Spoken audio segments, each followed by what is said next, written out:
हम लोग इस लेक्चर में पढ़ेंगे लॉ ऑफ केमिकल कॉम्बिनेशन का law of multiple proportion. Okay, ये जॉन डाल्टन दिए थे और अकॉर्डिंग टू दिस लॉ अगर दो एलिमेंट कंबाइन करते हैं to form more than one compound, एक से ज्यादा कंपाउंड बनाने में, सो जो एक एलिमेंट का जो मास होगा, जो एक फिक्स्ड मास, जो अलग अलग एलिमेंट्स बने एलिमेंट हैं उस कंपाउंड में, जो दो अलग अलग कंपाउंड बने उसका जो मास होगा वो कंबाइन करेगा अदर एलिमेंट के फिक्स मास के साथ, वो हमेशा एक स्मॉलेस्ट होल नंबर के रेशियो में रहेगा। ओके, जैसे मान लो कि कार्बन है, कार्बन ऑक्सीजन के साथ रिएक्ट करके CO और CO2 दोनों टाइप का कंपाउंड बनाते हैं। तुम लोग इसके बारे में जानते हो कि कार्बन मोनोऑक्साइड भी फॉर्म करता है और कार्बन डाइऑक्साइड भी फॉर्म करता है। देखो इन दोनों कंपाउंड में एक चीज फिक्स है, कार्बन, और इसमें भी कार्बन सेम 12 ग्राम है और इसमें भी कार्बन 12 ग्राम है ना, फिक्स है। और ऑक्सीजन, और यहाँ पे O2 है, यहाँ एक ऑक्सीजन था, यहाँ दो ऑक्सीजन था, तो बाई मास देखोगे O 16 हो गया, O2 32 हो गया, तो 1:2। अब इसको कट कर दोगे तो 1:2 आ जाएगा ना, तो ये सिंपलेस्ट होल नंबर है। उसी तरीके से एग्जाम्पल ले लो कि हम हाइड्रोजन ऑक्सीजन रिएक्ट किया एक दूसरे से, तो एक तो ये H2O बनाया और एक H2O2 भी बनाया। हाइड्रोजन वाटर भी बना सकता है हाइड्रोजन ऑक्सीजन मिलके, और हाइड्रोजन पेरोक्साइड भी बना सकता है। अब देखिए इसमें हमको हाइड्रोजन 2 है, यहाँ भी 2 है, इसका मास मिक्स फिक्स हो जाएगा ना, ये 2 और 2, ये हमारा क्या है, ये हमारा फिक्स मास है, फिक्स मास है। और अब हम ऑक्सीजन की बात करें, यहाँ पे एक ऑक्सीजन था, यहाँ पे 2 ऑक्सीजन है, तो यहाँ 16:32, ये हमारा है 32। तो इसका आप रेशियो देखोगे तो 1:2 में आया। It is simplest whole number ratio ना। अब देख लेते हैं हम नाइट्रोजन ऑक्सीजन की बात करते हैं।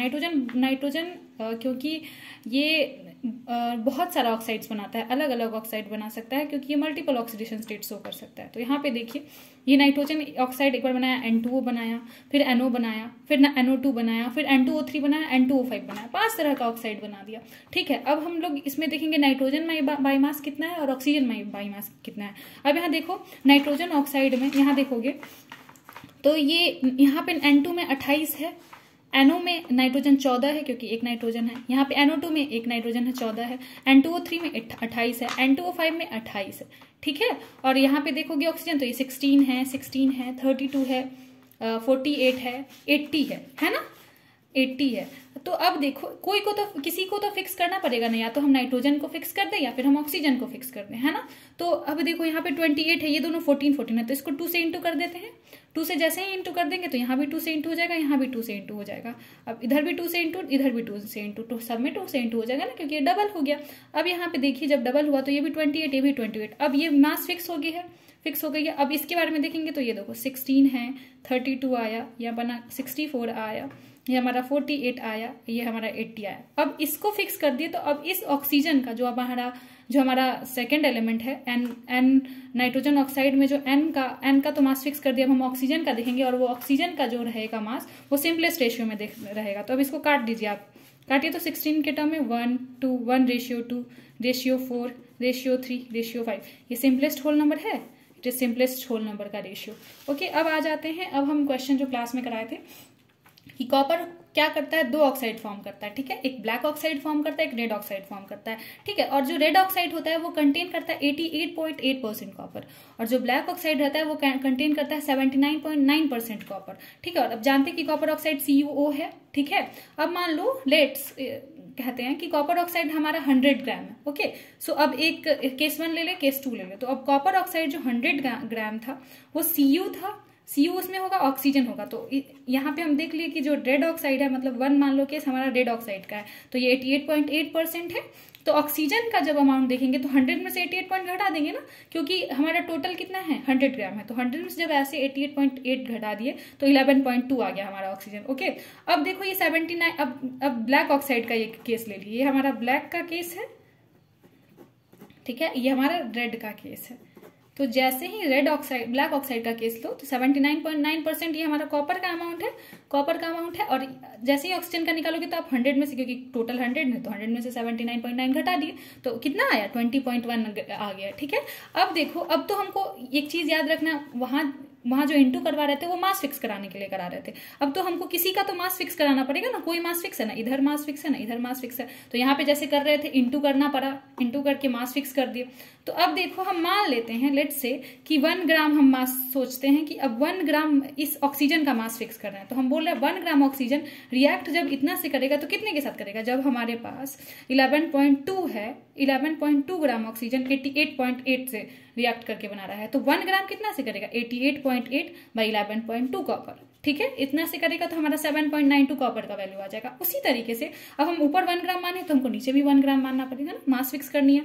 तो 79.9 अगर है, ये हम 20.1 आया, तो 1 ग्राम जब इसका भी मार्क्स हम 1 ग्राम ऑक्सीजन फिक्स कर लिए तो कितने के साथ रिएक्ट करेगा 79.9 बाई 20.1, यहाँ पे इसके साथ रिएक्ट करेगा तो ये हमारा 3.97 आ गया। अब हमको ये कॉपर का अमाउंट आ गया है जो हम मास फिक्स करने के बाद इसी से निकल रहा है ना, ये तो मास सिंपल में निकल रहा है, सिंपलेस्ट रेशियो निकाल रहा है। तो मास जब हम 1 ग्राम फिक्स कर दिए तो हमारा ये कॉपर का डिफरेंट आया, तो 7.92 और 3.97। हम कॉपर 1 जो कि हमारा रेड है, रेड का और कॉपर 2 के साथ हम रेशियो निकाल लेते हैं, तो 7.92 रेशियो 3.97। अब इसको आप कट करोगे तो 2:1 आएगा, 2:1 that is in the simplest ratio, simplest whole number का रेशियो है ना, यही है लॉ ऑफ मल्टीपल प्रोपोर्शन। अब एक और क्वेश्चन कर लेते हैं, ठीक है। अब मान लो कि टीन जो है हमारा, टीन है एसएन है, ठीक है, वो 2 टाइप का ऑक्साइड फॉर्म कर रहा है। एक तो फर्स्ट में जो ऑक्साइड बना है उसके पास परसेंटेज टीन 78.77% है, सेकेंड जो है उसके बाद परसेंटेज टीन 88.12% है। तो अब हमको प्रूफ करना है कि ये लॉ ऑफ मल्टीपल प्रोपोर्शन को फॉलो करेगा कि नहीं करेगा।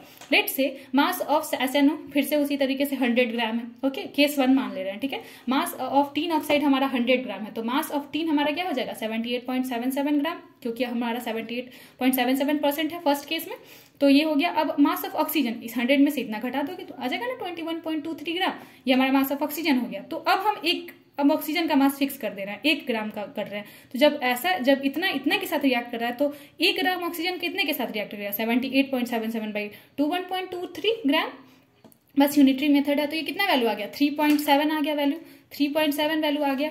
अब हम मान लो सेकंड केस में चलते हैं, मास ऑफ टीन ऑक्साइड फिर से 100 ग्राम मान लेते हैं। अब मास ऑफ टीन केस 2 है हमारा, यहाँ देख रहे हैं ना 88.12%, तो 88.12 है ग्राम।